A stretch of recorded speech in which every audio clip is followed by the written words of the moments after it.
Norm Studen was born on October 24, 1929, and became a resident of Aurora in 1952 when he married his wife, Shirley Holman, in June of that year. Norm was always an exceptional athlete and was particularly proud of his hockey playing career. Like all exceptional players of that era, however, family and employment duties made professional sports just a dream.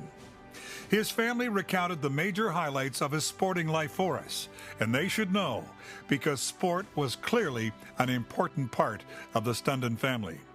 When Norm followed his heart and his wife to Aurora, he brought with him his passion for sport. He immediately signed up and played for the 1952 Aurora Softball League championship team. He became interested in his new hometown from the friends he met and the experiences he had. This began the first of his many accomplishments over the next 5 decades. Coach Studen actually began his coaching career in 1960, and after 3 years working with this team, they won the Intermediate B Southern Ontario Championship, and then the All-Ontario Championship later that year. This was the first ever Ontario title for any Aurora softball team. It was to be the beginning of a winning formula that resulted in numerous championships in the region and All-Ontario. The Stouffville Tribune would later describe Norm Studen as one of the best athletes and finest sportsmen you will ever see. In 1972, Coach Studen and friend Ralph Rose organized the first Aurora Diggers softball team. After getting this fledgling group underway, his friend Ralph passed away suddenly, and Norm asked his daughter Terry to help. Years of practice and play finally paid off in 1977 when the Aurora Digger Juvenile Softball team won the first ever Provincial Women's Softball Association Juvenile B Championship. As this group of diggers matured, Coach Studen continued to coach them with his good friend Chuck Cowie. They were now called the Senior Diggers, and in 1983, they had their best year, winning 7 tournaments and captured the Ontario Women's Intermediate Championship. Coach Studen worked with the team until 1987. Norm, however, continued to coach in the Aurora Women's Softball League after that 1987 season, until he retired from coaching on a winning note in 1990 with a league championship, completing a 38-year history of coaching and community service in Aurora. His greatest tribute, however, came from those matured senior diggers, as they continued to stay in close contact with Norm and his family until his passing on September 23, 2012. My best memory of Norm is his memory. He could tell you about any game, even if it was 40 years ago, right down to the last detail. He was just such a gentle man and a caring person, and he made you feel very special. Norm was not only a good coach, but he became a good friend, him and Shirley, and we still kept in contact with him, and he was a part of our lives, not just because of a coach, but because he was a friend and a mentor. Norm never got mad. Even if you made an error, he made you feel better, and you wanted to go out and play better for him. The very first year that I was with him, I learned more about the game than I did in all the years prior to that. Well, Norm always used the same signals when he was coaching, no matter who he was playing against, and that didn't seem to bother him. So here you go, Norm. The bunt's on. The legacy of the sport of softball continues in Aurora thanks to Norm Studen. The Aurora Diggers Girls Softball Association continues to operate in this community, bringing Norm Studen's love of the game to Aurora girls and their families. His coaching legacy remains for others to follow. Coach Studen's contributions to sport resulted in numerous citations from the town of Aurora and the province. His energy, enthusiasm, and determination on and off the field, as well as the positive effect he had on his players, their families, and friends over his long coaching career, is forever enduring. We are proud to have him as a member of the inaugural class of inductees to the Aurora Sports Hall of Fame in 2013.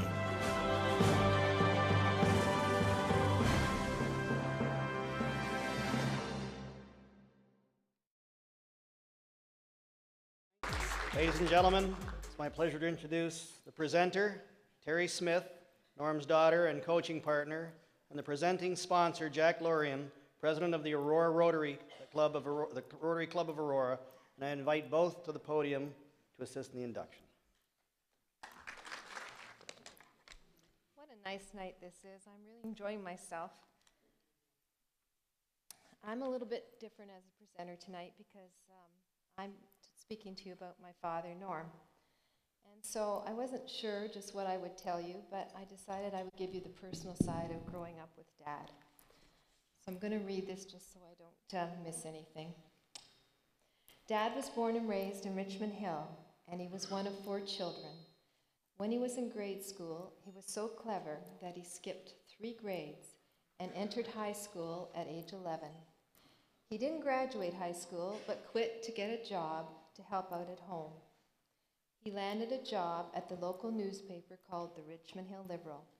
This would be his one and only job, and in the early years, he would turn down several opportunities to play hockey in other cities and countries, such as Kingston, Washington, and Scotland, in order to keep his job. He met my mother Shirley in 1951, and they were married a few months later on June 14th, 1952. That's when Dad moved to Aurora, and they settled in an upstairs apartment at 65 Wellington Street East. That 3-bedroom apartment would be our family home for many years. And I'll put in here they had 2 daughters, just in case you don't know that, myself and Trudy. Eventually, Mom and Dad would buy the house and move to the downstairs apartment. Life was great growing up in that apartment. The house had a massive backyard, and the homeowners who lived downstairs had no children. So we had the backyard to ourselves. And I'll bet this won't surprise you either. Trudy and I had our own personal pitcher's mound in the backyard, and a back catcher named Norm to go with it. Sport was a part of our everyday life. In the summer, the Aurora Town Park was our home away from home. During the years that Dad coached and played softball with the Aurora Glenville Dairy team, he would spend numerous hours at the park. If he wasn't running a practice, he was working on the diamond. Dad's friend, Russ Odd, who was the assistant coach of the team, drove a Volkswagen Beetle, or a Volkswagen Bug. Dad and Russ rigged up some screening and hooked it on the back of the Volkswagen. Russ would drag the diamond before every game, and that little car would go round and round the diamond. On game nights, the park was always packed with spectators. Around the 5th inning, my grandfather would pass the hat. Eventually, the hat was upgraded to a nicely painted box with a lid and a coin slot in the top, and the words "thank you" were painted down the front of the box. They used this money to enter weekend tournaments and, of course, buy bats and balls. At that time, there were no lights on the diamond at the town park, so the team did fundraisers. They raffled off a portable black and white TV. Dad printed the tickets at work, and everyone sold tickets on that television. Eventually, they had enough money to help buy a set of ball diamond lights for the town park. In the winter, hockey night in Canada was Dad's entertainment. Every Saturday night, we would sit as a family and watch the Leafs. At the end of the first period, we would have our traditional snack of hot cheese dreams. Then Trudy and I were off to bed. Even Santa Claus got the memo from Dad that the 2 girls that lived at 65 Wellington Street didn't want Barbie dolls. Oh no, they wanted an NHL hockey game with a magnetic puck drop. Can't know Dad's disappointment on Christmas morning when that magnetic puck drop didn't work. I'll say that 3 times. No doubt Trudy and I could have taken on and beaten any boy at Wells Street School in a game of table hockey.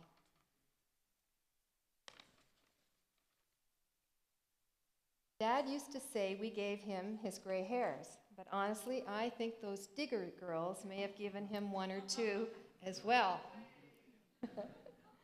I'm sure there are a lot of parents in this room tonight that know how hard it is to raise teenagers. One can only imagine how Dad felt being responsible for about 15 teenage girls, all gathered at Fleury Park. Picture this. Here would be a dugout full of teenage girls, and directly behind them, separated only by a wire fence, was a bleacher full of teenage boys. Dad had to have strict rules. The main two were no drinking and no smoking. I know he did his best to enforce those rules, but when the girls became drinking age, I'm sure it was a different story. One thing is certain, he would not have continued to coach year after year if he didn't enjoy every minute of it. In 1980, Dad's friend Chuck Cowie joined the Diggers as an assistant coach. Chuck and his wife Phyllis and Dad and Mom became great friends to the Aurora Senior Diggers. A magical bond was formed between the girls and these two couples. It is a bond that remains in place today. And since Dad isn't here to thank all the girls, I wasn't going to do this, but with the girls, there's a lot of them here. Would you just stand up for a minute, because it's nice for everyone to see all the girls that came to support Dad.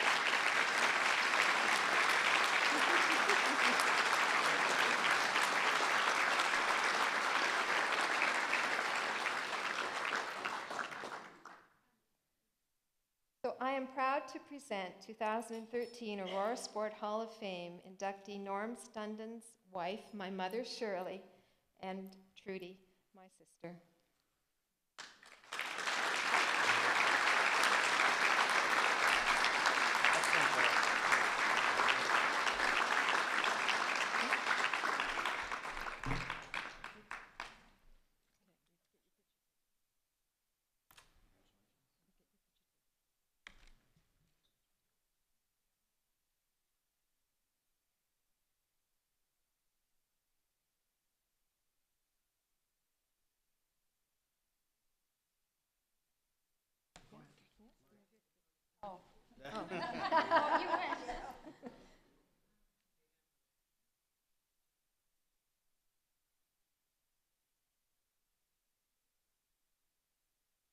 Anyhow, good evening. If you haven't figured it out, I'm the youngest daughter, Trudy.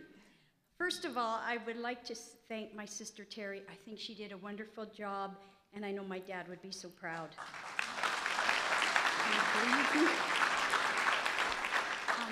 It is my pleasure to accept this award on behalf of my father, Norm, and the Studen family. We want to thank all those people who worked so hard to see Aurora Sport Hall of Fame become a reality. My dad would be so honored and proud to be one of the first group of inductees into our Hall of Fame. And not least, congratulations to all the other inductees that are being honored tonight, and thank you so much.